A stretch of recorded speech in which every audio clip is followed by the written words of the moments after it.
Right, this is the back road to what I like to call the swampland.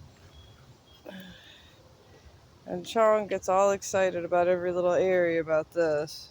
It's very safe. I just want the viewers to know it's safe. I'm not abusing my dog. We're just exploring new areas.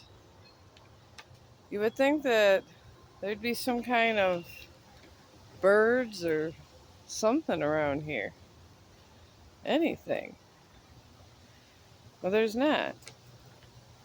And even a duck. Maybe the water's too dirty. I don't know.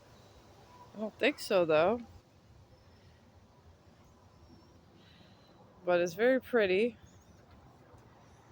Chong's back here looking by these trees, seeing if he sees anything. He's not alerted by anything. So I guess today there's nothing. Maybe one day we'll see something cool back here. But I guess today's not our day.